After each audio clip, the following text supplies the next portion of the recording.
terima kasih telah mengundang kita semua dan menghadirkan saya untuk menjadi bagian dari acara penting pada malam hari ini, merajut persatuan 78 tahun kemerdekaan Indonesia. Malam ini malam yang indah, semoga berkah kemerdekaan menyertai kita semua. Saya diberi waktu oleh panitia 30 menit untuk berbicara, mudah-mudahan tidak lebih, tapi kalau lebih saya minta maaf, jangan dijadikan tersangka.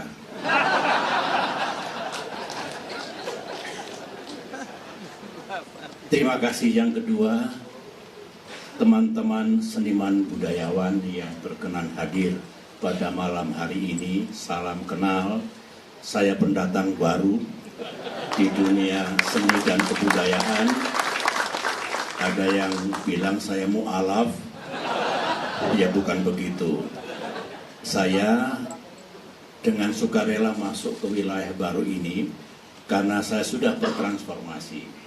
Anak desa dari Pacitan, 30 tahun mengabdi sebagai prajurit di TNI, 15 tahun di politik dan pemerintahan, sekarang masuk dunia yang baru. Jadi ini bagian dari proses transformasi yang saya lakukan. Ya, memang Bung Dedi tadi mengatakan saya seniman berbakat dan bukan seniman pemula. Sebenarnya saya ini betul-betul pemula. Saya ingin insya Allah 3-5 tahun lagi saya masuk dunia pro. Tapi sekarang memang masih dunia amatir. Tapi saya tidak berkecil hati, ya, karena seorang seniman abad ke-19 yang bernama Waldo Emerson dari Amerika Serikat mengatakan, setiap seniman besar yang profesional awalnya adalah seorang amatir. Jadi saya punya semangat suatu saat masuk ke tingkatan yang lebih tinggi. Saya memang baru mulai melukis sekitar 2 tahun 2 bulan yang lalu. Tidak mudah memang, struggling, tetapi ada yang memberikan harapan dan membesarkan hati saya. Ada juga seorang seniman abad 19 yang lain dari Rusia, namanya Kandinsky, yang mengatakan begini, dalam dunia seni itu sebetulnya tidak ada salah dan benar. Tidak harus seni itu jangan begini, jangan begitu, atau harus begini, itu harus begitu. Because, kata dia, the art is free. Nah, 2 hal itulah yang memotivasi saya untuk melanjutkan menggeluti dunia saya yang baru, masuk dalam dunia seni. Setelah puisi, kemudian seni musik, dan menciptakan lagu, saya sekarang belajar dengan serius dan tekun di dunia seni lukis. Mohon para senior saya, seniman-seniman senior, bisa menerima kehadiran saya di dunia yang baru ini. Tentu terima kasih kepada para sahabat saya, banyak sekali. Di samping keluarga dan sahabat, terima kasih atas kehadirannya. Terima kasih pada Pak Nuh, terima kasih kepada Pak Dedi yang telah memberikan pengantar tadi. Para sahabat sekalian, yang akan saya sampaikan ini tentu bukan pidato politik, bukan orasi ilmiah. Tetapi saya memilih barangkali karena dunia saya yang baru, seni budaya, saya bicara tentang seni, tentang kebudayaan. Oleh karena itu, yang akan saya tuturkan ini secara luas, tidak terlalu terstruktur, adalah urusan kebudayaan, urusan budaya. Saya masih ingat ketika panitia bertemu dengan saya di Pacitan, di Museum dan Galeri SBY Ani. Ada 2 yang dimintakan kepada saya. Yang pertama, agar juga ikut menyumbangkan lukisan untuk dipamerkan. Sudah saya penuhi, itu menurut saya hukumnya wajib Pak Nuh. Nah yang satunya lagi, saya diminta untuk menyampaikan pidato pada malam hari ini. Itu sunnah. Tetapi karena saya penuhi, alhamdulillah, insya Allah pahalanya datang juga ke saya nanti. Semula panitia ingin saya berbicara tentang refleksi kemerdekaan. Saya pikir mungkin tidak tepat. Biarlah saya bicara tentang kebudayaan karena saya tahu setiap tahun Presiden Republik Indonesia sebagai negarawan, statesman, itu menyampaikan pidato kenegaraan. State of the Union Address, itu di depan MPR, DPR, dan DPD. Jadi itu adalah domain dari Presiden Jokowi. Biarlah saya bicara yang lebih ringan tetapi tidak kalah pentingnya soal seni dan kebudayaan yang insya Allah akan saya sampaikan pada malam hari ini. Judul atau topik yang saya pilih adalah, tadi Pak Nuh sudah menyampaikan, mematahkan mitos-mitos yang membelenggu kita. Jadi saya akan bicara tentang mitos. Nah, mari kita samakan pemahaman kita apa yang disebut mitos atau myth dalam bahasa Inggris. Mitos itu mudahnya kata orang, katanya, dongengnya, bahkan yang lebih tough lagi, mistaken belief, keyakinan, kepercayaan yang sebenarnya tidak mengandungi kebenaran. Tapi saya tidak ingin mencari definisi yang kaku, biarlah lepas seperti itu. Yang penting kita tahu makna atau arti dari apa yang disebut mitos. Saya akan mulai. Kalau kita ingat pada tahun 1977 di tempat ini, di Taman Ismail Marzuki, ada seorang wartawan dan novelis senior yang bernama Muchtar Lubis. Beliau menyampaikan pidato kebudayaan di tempat ini dengan judul Manusia Indonesia. Di situ ada semacam mitos, akan saya angkat nanti. Pada tahun yang sama, 1977, ada juga buku, kalau tadi Pak Muchtar Lubis bukunya Manusia Indonesia, yang satu ini ditulis oleh Syekh Hussein Alatas, yang berjudul Mitos Pribumi Malas. Jadi itu yang ditulis oleh Syekh Hussein Alatas, The Myth of the Lazy Native. 9 tahun sebelumnya sebenarnya ada satu buku lagi ditulis oleh ekonom politisi Swedia yang bernama Gunnar Myrdal. Masih ingat? Asian Drama. Dari 3 pemikiran besar, dari 3 buku itu, saya menemukan paling tidak 3 mitos yang selama ini membelenggu, seolah-olah mematok pikiran kita, sehingga kehilangan kemerdekaan, kehilangan kepercayaan untuk terus bergerak menjadi bangsa yang maju. Saya akan sampaikan watak atau ciri-ciri manusia Indonesia menurut Muchtar Lubis, apa yang disebut pribumi malas, dan apa tesis serta pengamatan dari Gunnar Myrdal yang saya sebutkan tadi. Saya mulai dari Muchtar Lubis. Dalam bukunya Manusia Indonesia, by the way, ketiga buku itu sudah saya baca juga sekian puluh tahun yang lalu. Dan kalau para sahabat berkenan berkunjung ke Museum dan Galeri SB Ani di Pacitan, ada 500 buku yang menjadi bacaan utama saya dan memengaruhi saya selama ini. Dan 3 buku ini salah 3 dari 500 buku itu. Manusia Indonesia, Mitos Pribumi Malas, dan Asian Drama. Muchtar Lubis mengatakan, kalau nggak cocok jangan marah sama saya. marah kepada mendiang Mokhtar Lubis, orang yang juga saya hormati. Ada ciri manusia Indonesia. Pertama, munafik. Kedua, enggan bertanggung jawab. Ketiga, berjiwa feodal. Keempat, berwatak lemah.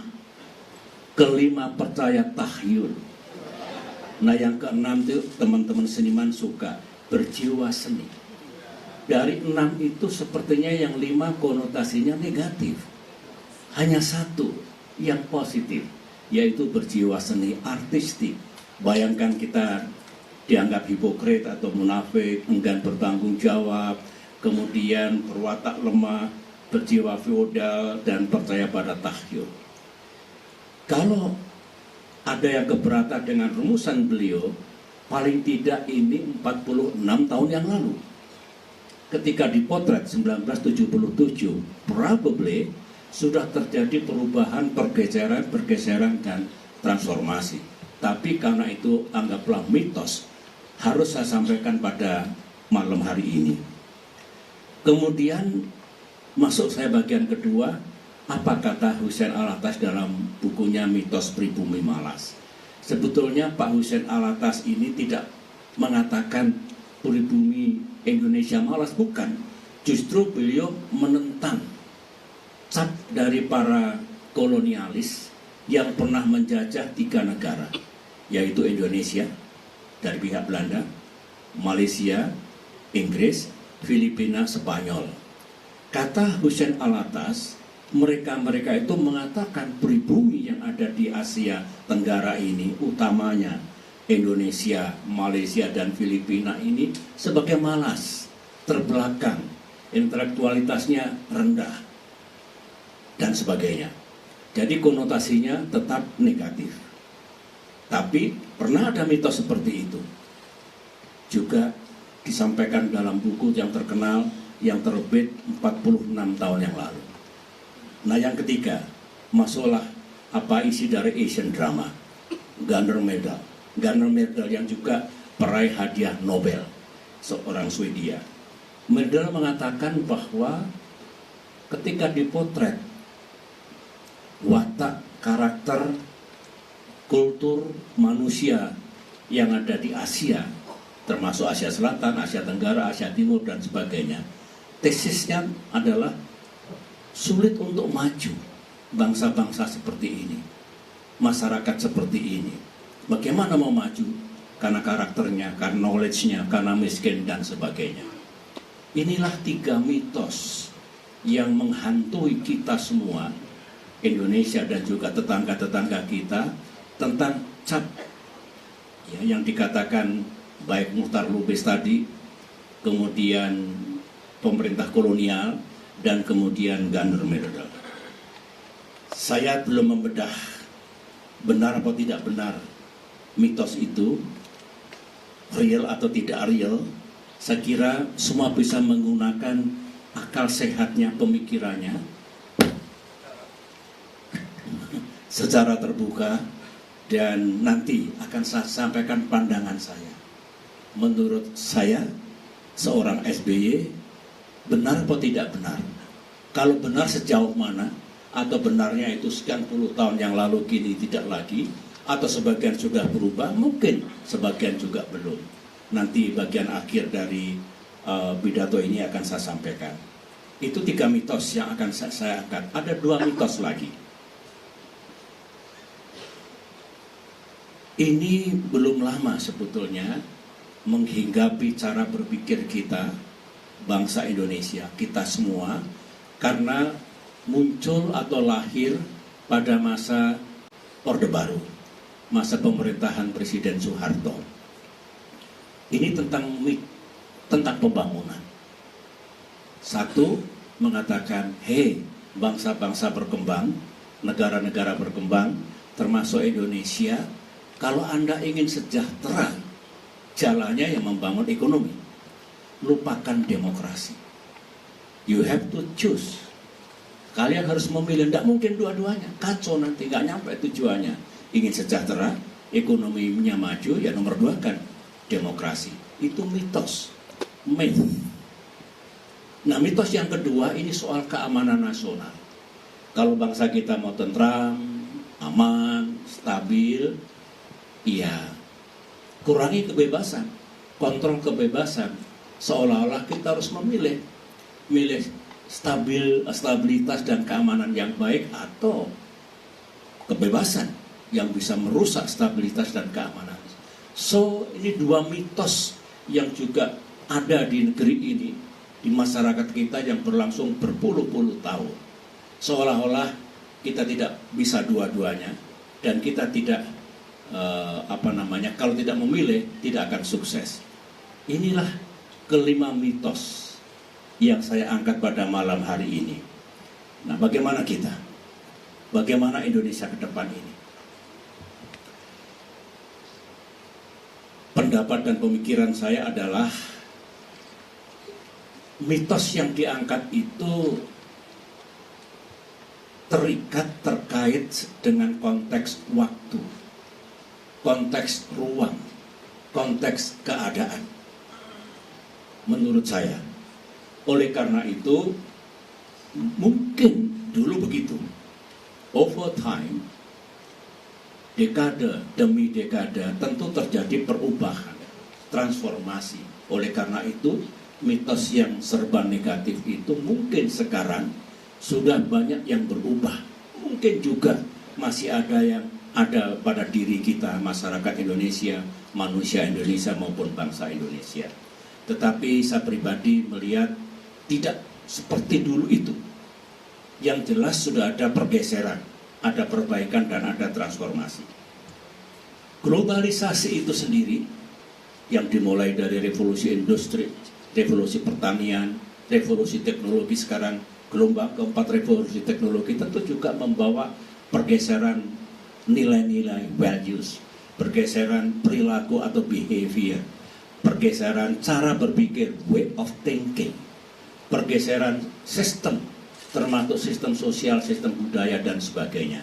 So, karena globalisasi kita menjadi bagian dari masyarakat dunia, berinteraksi kita, bertukar pikiran, mengadopsi tatanan-tatanan yang baru, kemajuan, modernisasi.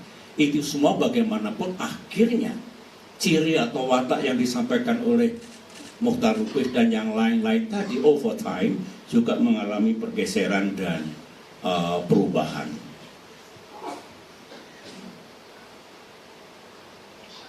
Saya punya keyakinan bahwa 6 ciri yang 5 negatif, yang 1 positif itu sudah ada pergeseran menjadi lebih bagus, menjadi lebih positif. Nah, sekarang mitos pribumi malas menurut saya makin produktif kita ini, makin mengerti, makin kuat keinginan untuk maju menjadi developed country, menjadi strong emerging market dan sebagainya. Artinya we are changing. Manusia juga bisa berubah, begitu kata psikolog, ahli psikologi sosial, sosiologi dan sebagainya. Dan itu terjadi di bumi Indonesia. Asian drama itu pengamatan tahun 1998. Tidakkah kita tahu Indonesia sekarang menjadi negara demokrasi ketiga terbesar di dunia? Ini achievement yang penting jaga. Jangan sampai demokrasi yang kita bangun dengan susah payah mundur kembali, terjadi setback. Tapi kita sekarang oleh dunia dianggap negara demokrasi seperti negara demokrasi yang lain. Itu juga achievement. Yang kedua, kita harus tahu Indonesia adalah negara terbesar di ASEAN. Jadi kalau dianggap nggak mungkin maju, sulit maju, kita maju. Makin maju dibandingkan masa-masa yang lalu. Remember, tahun 2008 Indonesia masuk G20. G20, 20 ekonomi terbesar di dunia. Sesuatu yang barangkali belum dilihat oleh Gunnar Myrdal, oleh siapapun pengamat Indonesia long time ago. Puluhan tahun yang lalu, we are sekarang the biggest country di Asia Tenggara, member of the G20, regional power, global player. Artinya kita bisa berubah, Indonesia telah berubah dan akan terus berubah. 3 mitos sudah saya sampaikan pendapat saya harus kita patahkan, paling tidak secara sadar. Kalau ada kekurangan, ada sifat yang tidak baik, kita perbaiki dengan cara berubah diri, baik orang seorang, masyarakat, bangsa, dan tentunya negara. Tinggal dua. Apa betul kita harus memilih kalau mau ekonominya tumbuh, ya demokrasi nomor 2 kan. Lupakan demokrasi lah. Nggak usah sok demokrasi. Kalau negaranya stabil, aman, ya nggak usah bicara kebebasan. Kalau ini, hakul yakin, kita tidak harus memilih. Tidak. Ketika saya dengan teman-teman yang hadir pada malam hari ini mendapatkan mandat rakyat, amanah dari rakyat untuk memimpin Indonesia. Saya kira masih ingat, ekonomi kita tumbuh baik. 6%. Demokrasi kita terjaga baik. Siapa yang harus memilih? Saya bisa berdebat dengan siapapun dari negara manapun, pakar apapun, politisi manapun. Indonesia has chosen dulu bahwa kita bisa menghadirkan dua-duanya. Demikian juga stabilitas keamanan dengan freedom, kebebasan. Hadir dulu, tidak ada yang dikekang, tidak ada yang dikontrol, dan sebagainya. Sama-sama. Artinya dua mitos ini jangan lagi jadi alasan apapun oleh pihak manapun untuk memaksakan sesuatu yang tentu bukan itu yang patut kita pilih di bumi Indonesia ini. Eranya telah datang, jangan kita terbelenggu oleh mitos, jangan lagi kita dihantui oleh mitos itu, bebaskan, patahkan, termasuk yang 2 terakhir ini. Kita bisa hadirkan ekonomi untuk kesejahteraan rakyat dengan demokrasi, stabilitas dan keamanan nasional dengan kebebasan, penghormatan kepada hak-hak asasi manusia. Itu pengamatan saya, ya. Dan karena malam hari ini saya tidak mengelaborasi, mudah-mudahan bisa saya bukukan nanti menjadi buku baru di Indonesia dengan judul tadi itu mematahkan mitos-mitos yang membelenggu. Penutup dari yang saya sampaikan malam hari ini adalah pertanyaan, critical question, can we change? Dapatkah manusia, masyarakat dan bangsa Indonesia berubah? Setelah kita membedah mitos yang menghantui kita selama ini puluhan tahun, apa yang sudah kita capai sebagai bangsa dalam perjalanannya, dan kita melihat ke depan. Kita ingin 1 abad kemerdekaan 2045, sebentar lagi, kita menjadi strong nations. Insya Allah, kalau langkah kita benar, jalan kita tepat, pemimpin dan rakyatnya cerdas, dan ingin do something untuk kebaikan kita semua, kita bisa di akhir abad ini, mungkin 60-70 tahun lagi, menjadi developed country. Why not? Mengapa tidak? Karena sejatinya kita bisa berubah, bisa bertransformasi, memang ada tantangannya. Kalau kita manusia yang sudah punya nilai-nilai, punya pengetahuan masa lalu yang menjadi bagian dari kehidupan kita, mau berubah sering tidak mudah. Tapi ahli psikologi, ahli sosiologi mengatakan bisa manusia berubah, bisa masyarakat berubah. Yang penting dia mau berubah, berani berubah, dan melakukan perubahan dengan segala upaya, dan siap-siap menghadapi kalau ada goncangan dalam perubahan itu. Pasti ada. Sosiologi mengupas dengan baiknya tentang social change. Ada goncangan-goncangan. Kalau ada yang membaca bukunya Ian Bremmer, salah satu tokoh yang pernah berdiskusi dengan saya, terkenal itu, yang disebut J-curve. Bangsa yang sedang berubah, bertransformasi, bertransisi itu sering ada goncangan yang luar biasa, yang disebut dengan dangerous instability. Bisa jatuh, bisa tidak lewat, tapi Indonesia lewat. Krisis 1998 luar biasa dalamnya. Terus kita melakukan reformasi dan transformasi besar-besaran, masuk dangerous instability, tapi kita lulus dan akhirnya kita mendapatkan the new Indonesia yang saya katakan tadi. Mari jaga baik-baik, rawat baik-baik, banyak tetesan darah dan air mata yang telah mengantarkan kita setelah krisis besar dulu menjadi Indonesia seperti sekarang ini. Menutup dari semuanya ini ada 3 kunci kalau kita ingin sukses dalam perubahan, dalam transformasi, meninggalkan mitos lama itu, memiliki nilai-nilai yang baru, way of thinking yang baru, kemudian sistem yang baru, ya, yang cocok dengan ideals kita, idealisme dan cita-cita besar kita.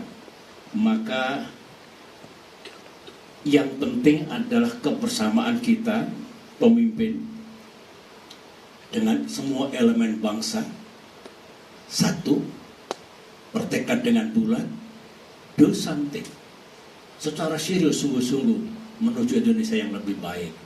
Mitos yang lampau itu saya yakini bisa kita patahkan.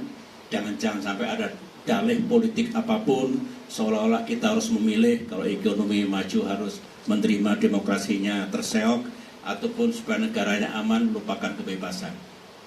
Should not be that way. Tidak harus begitu. Karena kita pernah membuktikan semuanya bisa dihadirkan. Ini saja teman-teman. Semoga berkah kemerdekaan sekali lagi menyertai kita. Semoga cita-cita kita dikabulkan oleh Allah. Indonesia bertambah maju, bertambah adil, bertambah damai, dan bertambah demokratis. Terima kasih. Assalamualaikum warahmatullahi wabarakatuh.